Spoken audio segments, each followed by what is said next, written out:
कर्पूरगौरं करुणावतारं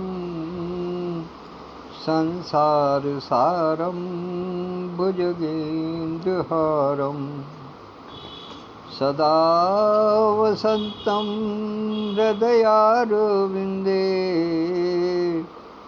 भवं भवानी सहितं नमामि। भवं भवानी सहितं नमामि। भगवान भोलेनाथ को और उनके पूरे परिवार को नमन वंदन करते हुए श्रावण मास के इस द्वितीय सोमवार में मैं अपने सभी परिजनों का स्वागत करता हूँ। सबकी सुख, संपदा और स्वास्थ्य की कामना करते हुए अपने वाचन को आगे बढ़ाता हूँ। आज मुझे उपस्थित होने में थोड़ा 5 मिनट का विलंब हुआ, इसके लिए क्षमा प्रार्थी हूँ पहले ही। और इस बात का आभास मुझे तुरंत हो गया क्योंकि खोलते के साथ ही मेरी 4 विदुषी बहनें उपस्थित हो गई हैं। आदरणीय आभा मेहता जी, आदरणीय राजबाला फुंडेर जी, बहन वर्षा खन्ना जी और आदरणीय विद्युत प्रभा चतुर्वेदी मंजू जी भी। चारों महान विभूतियाँ उपस्थित हैं, मातृशक्तियाँ उपस्थित हैं। उनको चरणों में सादर प्रणाम निवेदित करते हुए आज के वाक्यांश पर सीधे आता हूँ। आज का वाक्यांश है शब्दों की शक्ति। इससे पहले कि मैं इसके वास्तविक स्वरूप पे आऊँ, आइए थोड़ा सा पीछे से इसका अध्ययन करके देखते हैं। हम सब भारतवासी हैं। हिंदी हमारी रग रग में बसी हुई है और हिंदी भाषा जो है उसको सब जानते हैं कि वो एक बड़ी ही वैज्ञानिक भाषा है। वैज्ञानिक भाषा केवल इसलिए नहीं है कि जो लिखा जाता है वही पढ़ा जाता है, वही बोला जाता है, अभी तो इसलिए भी है कि उसका क्रम, हिंदी भाषा की वर्णमाला का जो क्रम है वो हमारे शरीर के हिसाब से है। अर्थात क वर्ग कंठ से है, च वर्ग तालु से है, ट वर्ग दंत पंक्ति से उससे आता है, क्या कहते हैं, नीचे वाले भाग से आता है, विभक्त के उससे। और उसके बाद में त वर्ग दांतों से आता है, प वर्ग कोट से आता है। के साथ में एक एक अंग आगे बढ़ते हुए, यही वैज्ञानिकता है इस हिंदी भाषा की, यही वैज्ञानिकता है हमारे शब्दों की, यही वैज्ञानिकता है हमारी बोलचाल की। तो इसके कितने प्रभाव पड़ते हैं, इस पर आज हम थोड़ा सा चर्चा करके देखेंगे कि आखिर हमारे शब्दों में क्या शक्ति निहित है, किस प्रकार का प्रभाव उनसे पड़ता है। आप सब जानते होंगे कि शब्द ब्रह्म है, अर्थात जो हम बोल रहे हैं वो ब्रह्मांड में गूंज रहा है। भगवान श्री कृष्ण ने द्वापर में जो गीता का उपदेश दिया था, उनकी वाणी भी ब्रह्मांड में खोज ली गई है। अर्थात उनके शब्द आज तक ब्रह्मांड में घूम रहे हैं। तो हम आप जो इस समय बोल रहे हैं, क्या वो नहीं गूंजेंगे? या वो इस समय ब्रह्मांड में उपस्थित नहीं है? पहली चीज। दूसरी बात,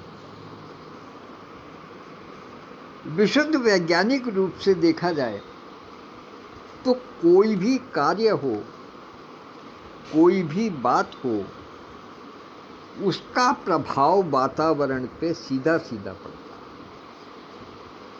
अब देखिए, आप ध्वनि को देखिएगा, जो लोग विज्ञान के विद्यार्थी रहे हैं वो जानते हैं कि ध्वनि से तरंगें उत्पन्न होती हैं, और उन तरंगों से वो तरंगें वातावरण में स्पंदन पैदा करती हैं।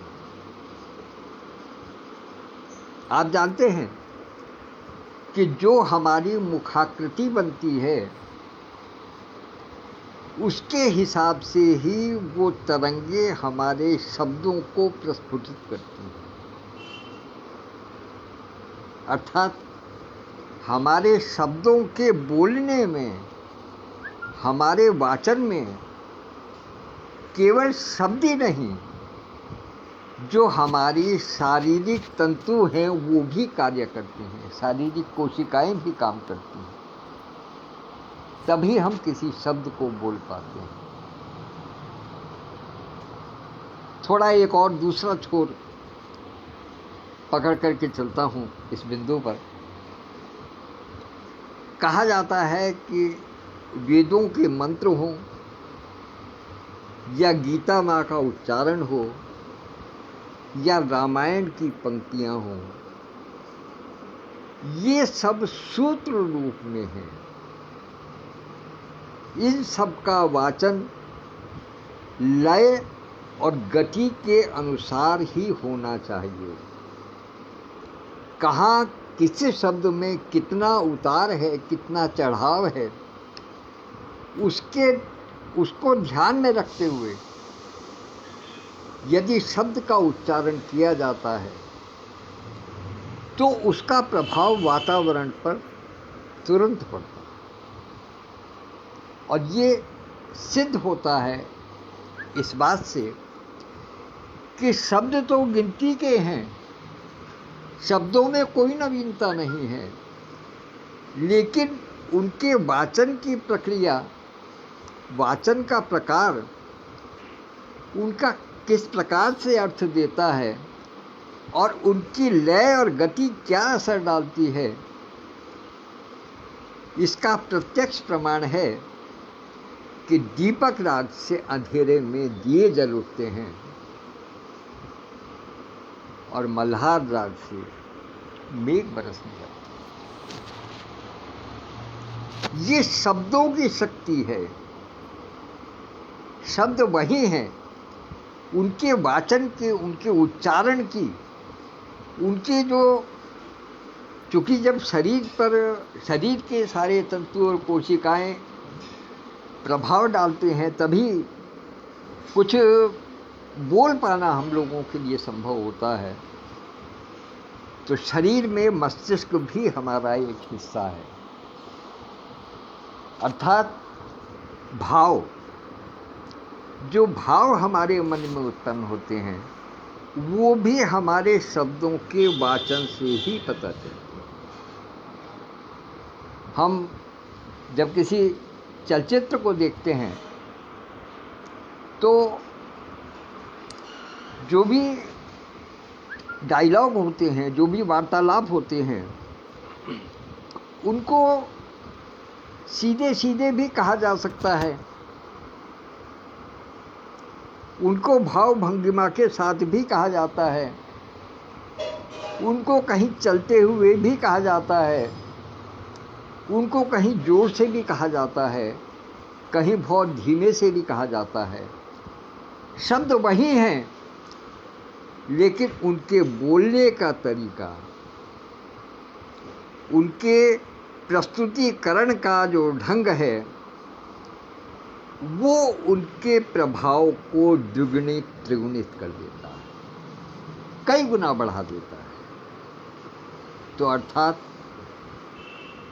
शब्द हमारे केवल हमारे शरीर से नहीं, केवल हमारे शरीर के तंतु और कोशिकाओं को प्रभावित नहीं करते हैं बोलते समय, बल्कि जो हमारे मस्तिष्क में भाव होते हैं उनको भी प्रभावित करते हैं। उनको बोलने का ढंग, उनको बोलने का तरीका अपने आप में एक अलग प्रभाव छोड़ता है और वो वातावरण पर भी प्रभाव डालता है। आपको एक बहुत छोटा सा और लाइटर मोड में आपको एक उदाहरण देता हूँ। आप अपने परिवार में किसी को बड़े प्यार से कहें कि सुनो, तो इसमें एक प्रेम भाव है। शब्द वही है, मुंह से शब्द वही निकला है, लेकिन कहिए कि सुनो, तो उसमें एक अलग भाव है, प्रेम भाव है। और उसी को कहिएगा सुनो, उसका भाव अलग होगा। हमारे उस उच्चारण के भाव से वातावरण में जो स्पंदन होगा वो केवल हमारे भाव नहीं प्रदर्शित करेगा, बल्कि जिसके लिए हम जिसको संबोधित कर रहे हैं या जिसके लिए हम कुछ कहना चाहते हैं उसके मन पर भी प्रभाव डालेगा। तो ये शब्दों के वाचन की अपने आप में शब्दों की शक्ति है। ये तो मैंने आपको वैज्ञानिक तौर पर एक चीज़ समझाने का प्रयास किया। अब यदि आप मनोवैज्ञानिक तौर पर देखिए, जब हम कहीं वाचन करते हैं, किसी सभा में जाते हैं या किसी पटल पर जब हम बोलते हैं, यानी मंच पर जब हम होते हैं, तो वहाँ अक्सर वाचन की जो कला है, शब्दों का जो प्रस्तुतिकरण है, वो आपका प्रभाव डालने में बहुत अधिक सहायक होती है। उसका प्रभाव, आपके शब्दों का प्रभाव आपकी दर्शक दीर्घा में बैठे हुए श्रोताओं पर पड़ता है। क्या कारण है कि उनसे जोड़ने के लिए ही हम कहते हैं, भाइयों और बहनों, देवियों और सज्जनों, सम्मानित सदस्यों, सम्मानित परिजनों, मित्रवर्ग, बंधुवर्ग, श्रद्धेय वर्ग, क्यों इस प्रकार के शब्दों का प्रयोग करते हैं? इसलिए कि ताकि जो सामने वाले, जो दर्शक दीर्घा में जो बैठे हुए हैं, वो हमारे शब्दों से हमारी ओर आकर्षित हों। ये एक सकारात्मक वातावरण तैयार करते हैं शब्द। और यदि आप कहना शुरू कर दें, हे दुष्टों, हे पापियों, हे राक्षसों, हे दुर्जनों, तुम मुझे जानते नहीं हो, तो इनका प्रभाव कैसा पड़े? शब्द बने हुए हैं, शब्द शब्दकोश के हैं, आप कहीं बाहर से नहीं लेकर के आए। लेकिन हम क्या शब्द बोल रहे हैं, कहाँ बोल रहे हैं, इसका वातावरण पर पूरी तरीके से प्रभाव। मैंने जो अभी दूसरा उदाहरण दिया, यदि हम इस प्रकार का वाचन किसी मंच से करते हैं, तो क्या हम आशा कर सकते हैं कि जो दर्शक दीर्घा में बैठे हुए लोग हैं, वो हमारे लिए अब शब्दों का प्रयोग नहीं करेंगे या हमको होठ नहीं करेंगे, या वो हमारे विषय में क्या विचारधारा लेकर के उठेंगे, इसको बताने की आवश्यकता है नहीं। क्योंकि शब्दों की शक्ति, शब्दों के प्रस्तुतिकरण की शक्ति अपने आप में विचित्र है। और ये ध्वनि की जो तरंगे हैं, ये वातावरण को सफल और असफल बनाने में बहुत बड़ा योगदान करती है। आधुनिक मनोविज्ञान ने ये सिद्ध कर दिया है कि हम जो शब्द जानकर या अनजाने में ही मुख से उच्चारण करते हैं, कोई जरूरी नहीं है कि हम जानकर ही बोलें, कभी कभी अनजाने में भी हो जाता है कि जानकर या अनजाने में ही मुख से उच्चारण करते हैं। वे सब हमारे जीवन, वातावरण और हमारे आदर्शों को प्रभावित करते हैं। क्यों? क्योंकि शारीरिक क्रिया हो रही है हमारे शब्दों को बोलने में, मानसिक क्रिया हो रही है, भाव उनमें जुड़ रहे हैं, हमारी भाव भंगिमा जुड़ रही है उन शब्दों के वाचन में। तो निश्चित रूप से उनका प्रभाव जिस शब्द को हम जिस रूप में प्रस्तुत करते हैं वही पड़ता है। तो इसके सकारात्मक और सात्विक शब्दों का प्रयोग हमें करने की आवश्यकता है। हमारे मुख से निकलने वाला प्रत्येक शब्द, प्रत्येक स्वर, भले ही उसका अर्थ कुछ भी हो, ये ध्यान रखिएगा, भले ही उसका अर्थ कुछ भी हो, हमारे समग्र शरीर को चलायमान करता है। ये बात मैंने आपको बताई थी। एक और बहुत ही छोटा सा अवलोकन आपको देता हूं कि जब हम कुछ वाचन करते हैं, हम कुछ बोलते हैं, तो उससे केवल हमारे होठ नहीं हिलते। लोग बात कहते हैं ना, लिप्स रीडिंग करके, केवल होठ नहीं हिलते, पूरे मुखमंडल की जितने भी तंतु हैं, जितनी भी कोशिकाएं हैं, उन सब पर प्रभाव पड़ता है। किसी शब्द को बोलने में वो ढीले पड़ते हैं, तो किसी शब्द को बोलने में उनमें तनाव आ जाता है। हमारे नेत्र, हमारे कपोल, हमारा मुखमंडल जब हम सात्विक शब्दों को बोलते हैं तो एक प्रकार से दैदीप्यमान हो जाता है। उसको हम स्वयं नहीं अनुभव कर सकते। हम स्वयं थोड़े ही जानते हैं कि हमारे शब्दों का क्या प्रभाव पड़ रहा है, लेकिन जो सामने हमारे श्रोता हैं, जो दर्शक दीर्घा में हैं, या जो हमको सुन रहे हैं, वो इस बात का प्रमाण होते हैं कि उनके चेहरे पर, उनके मुखमंडल पर जो सकारात्मक भाव आते हैं, वो ये बताने में सक्षम हैं